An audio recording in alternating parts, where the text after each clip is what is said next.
যে এস কুকিংয়ে সবাইকে স্বাগতম। আমি ঝুম্পা বলছি। আমি আর একটা নতুন রেসিপি নিয়ে আসলাম নববর্ষ উপলক্ষে। রেসিপিটা হচ্ছে চিকেন পেঁয়াজি। তার জন্য 1 কেজি চিকেন আমি নিয়ে নিয়েছি, আর কিছু মশলা নিয়েছি। সেটা হচ্ছে এখানে 10টার মতো শুকনো লঙ্কা বাটা আছে, এখানে দুটো পেঁয়াজ পেস্ট করা আছে, আর একটা রসুন এখানে পেস্ট করা আছে, আর 1.5খানা এখানে ক্যাপসিকাম কোচানো আছে, আর পেঁয়াজ আছে 3টে বড় সাইজের পেঁয়াজ কোচানো। আচ্ছা, রান্নাটা সর্ষের তেলে হবে, তাই কড়াই বসিয়ে আমি এখানে বেশ কিছুটা সর্ষের তেল আমি দিয়ে দিলাম। তেলটা গরম হওয়ার পর আমি দিয়ে দেবো এখানে পেঁয়াজ কোচানোটা এটাকে ভালো করে দেওয়ার পর ভালো করে এটাকে ভাজতে হবে। এবং এই রান্নাটা কিন্তু প্রথম থেকে শেষ পর্যন্ত মিডিয়াম টু লো ফ্লেমে রান্নাটা হবে। পেঁয়াজটা ভাজা হয়ে গেছে, এরপরে আমি দিয়ে দেবো এর মধ্যে পেঁয়াজ বাটাটা। এই পেঁয়াজ বাটাটা আমি যতক্ষণ পর্যন্ত কাঁচা পেঁয়াজের গন্ধ থাকে ততক্ষণ পর্যন্ত আমি এটাকে কষিয়ে যাব। এটাকে আমি ভালো করে পেঁয়াজ বাটাটাকে পেঁয়াজের সঙ্গে ভালো করে এটাকে আমি কষিয়ে নেব। কষিয়ে নেওয়ার পর এরপরে আমি এর মধ্যে দিয়ে দেবো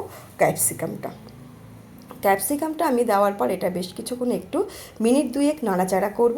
নাড়াচাড়া করার পর ক্যাপসিকামটা যখন একটু নরম হয়ে যাবে তখন আমি এর মধ্যে এক এক করে সমস্ত মশলাগুলোকে আমি অ্যাড করব। প্রথমেই আমি দিয়ে দেবো এখানে রসুন বাটাটা। এখানে গোটা একটা রসুন আছে, সেই রসুনটাকে আমি এখানে পেস্ট করে আমি দিয়ে দিলাম।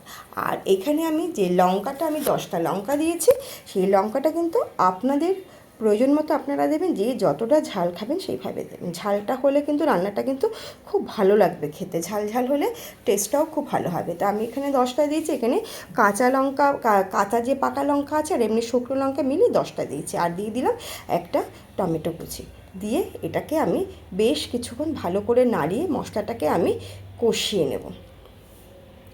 এই মশলাটা এইখানে কিন্তু একটা কথা, এখানে কিন্তু এই রান্নাটায় কিন্তু আদা পড়ছে না। হ্যাঁ, আদা কিন্তু পড়ছে না, এটা কিন্তু মাথায় রাখতে হবে। এবং এই রান্নাটা আপনারা অবশ্যই বাড়িতে ট্রাই করে দেখবেন যে কতটা একটা সুন্দর একটা রেসিপি। এবং প্রথম থেকে শেষ পর্যন্ত দেখার আপনাদের অনুরোধ রইল। একটু দেখবেন রেসিপিটা, দেখবেন কতটা একটা সুন্দর রেসিপি। এটা কিন্তু ভাতের সঙ্গে ভালো লাগবে না, পোলাও, ফ্রাইড রাইস, লুচি, পরোটা, নান এগুলোর সঙ্গে খেতে ভীষণ ভালো লাগবে। নতুন বন্ধুদের বলছি, আপনারা অবশ্যই রান্নাটা প্রথম থেকে শেষ পর্যন্ত দেখবেন। দেখে ভালো লাগলে অবশ্যই লাইক, কমেন্ট এবং সাবস্ক্রাইব করে দেবেন। পাশে থাকা বেল আইকনটি প্রেস করে দেবেন। আচ্ছা, আমি এখানে হলুদ গুঁড়ো দিয়ে দিলাম, আর এখানে আমি দিয়ে দেবো প্রয়োজন মতো লবণ।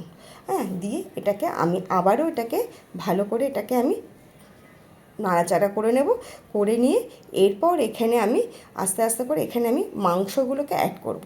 মাংসটা কিন্তু আমি ধুয়ে ভালো করে চিপে জলটাকে আমি বের করে নিয়েছি। মাংসের মধ্যে কিন্তু সেরকম জল নেই, যেহেতু রান্নাটা জলটা কম দেবো, সেই জন্য মাংসটাকে ভালো করে আমি চিপে নিয়েছি যাতে জল খুব একটা না বেরোয়। তো আমি এখানে মাংসটা এখানে দিয়ে দিলাম। দেখুন, একদম শুকনো মাংস আমি এর মধ্যে আমি দিয়ে দিলাম। দিয়ে এটাকে ভালো করে আমি নাড়াচাড়া করব। নাড়াচাড়া করে এটাকে আমি একদম মিডিয়াম ফ্লেমে রেখে রান্নাটা করব।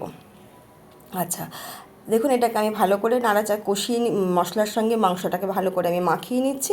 আচ্ছা, নতুন বন্ধুদের বলবো রান্নাটা আপনারা প্রথম থেকে শেষ পর্যন্ত দেখবেন এবং অবশ্যই বাড়িতে ট্রাই করবেন। দেখবেন কতটা একটা সুন্দর একটা ইউনিক রেসিপি। এটা নববর্ষের দিন দুপুরবেলাও আপনারা রাখতে পারেন এবং রাতেও এটাকে আপনারা রাখতে পারেন। দুপুরবেলা ফ্রাইড রাইস পোলাওয়ের সঙ্গে খেতে পারেন, রাত্রেবেলা পরোটা, নান এগুলোর সঙ্গে কিন্তু বা লুচির সঙ্গে আপনারা এটাকে খেতে পারেন। খেয়ে দেখুন, অসম্ভব সুন্দর। আর পুরনো বন্ধুদের বলবো আপনাদের অসংখ্য ধন্যবাদ, আপনারা প্রথম থেকে শেষ পর্যন্ত আমার পাশে আছে। মশলাটাকে কষিয়ে আমি এবার ঢাকা দিয়ে দিলাম। যেহেতু রান্নাটায় জল বেশি পড়বে না, সেহেতু এভাবে ঢাকা দিয়ে আমাকে রান্নাটা করতে হবে। আমি আবারও ঢাকাটা খুলে এটাকে আমি আবারও একটু নাড়িয়ে দিচ্ছি যাতে মশলাটা নিচে লেগে না যায়। কড়াইটা স্টিলের কড়াই তো, সেই কারণে। আচ্ছা, আমি আবারও এটাকে ঢাকা দিয়ে দিলাম। ঢাকা দিয়ে আবারও মিনিট 3 বাদে ঢাকাটা কিন্তু আমি আবারও খুলে নেব। খুলে নিয়ে এই যে মাংসের মধ্যে দিয়ে জলটা বেরোচ্ছে, এতেই কিন্তু আস্তে আস্তে করে মাংসটা সিদ্ধ হয়ে যাবে। এখানে কিন্তু আমি খুব বেশি জল ইউজ করব না এবং এটাকে মানে হাই ফ্লেমেও রান্নাটা করব না। এভাবে করেই মাংসটা এর মধ্যেই আস্তে আস্তে করে ভাপে এটা কিন্তু সিদ্ধ হয়ে যাবে। আচ্ছা, এইভাবে করে নাড়াচাড়া করে নিয়ে এরপর এখানে একটু কিছু মানে সামান্য পরিমাণে এখানে আমি জল অ্যাড করব। যে জলটাকে আমি অ্যাড করব সেটা কিন্তু একদম গরম জল ছাড়া কিন্তু ভালো লাগবে না। এখানে স্বাদটা কিন্তু পাঞ্চা হয়ে যাবে। এখানে আমি চা কাপের 1.5 কাপ মতো জল কিন্তু আমি এখানে অ্যাড করছি। বেশি কিন্তু জল আমি এখানে দিলাম না। চায়ের কাপ যে আছে সেই কাপের 1.5 কাপ মতো ফুটানো জল আমি এখানে দিয়ে দিলাম। দিয়ে এটাকে ভালো করে নেড়ে চেড়ে আমি কিন্তু এটাকে আবারও আমি ফুটানোর জন্য একটু চাপা দিয়ে দেবো।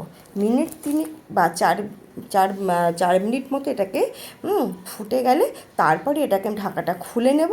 খুলে নিয়ে এরপরে আমি ছড়িয়ে দেবো গরম মশলা, 2 এলাচ, একটু লবঙ্গ, একটু দারচিনি ভেজে গুঁড়ো করে রেখে দিয়েছিলাম, সেটা আমি দিয়ে দিলাম।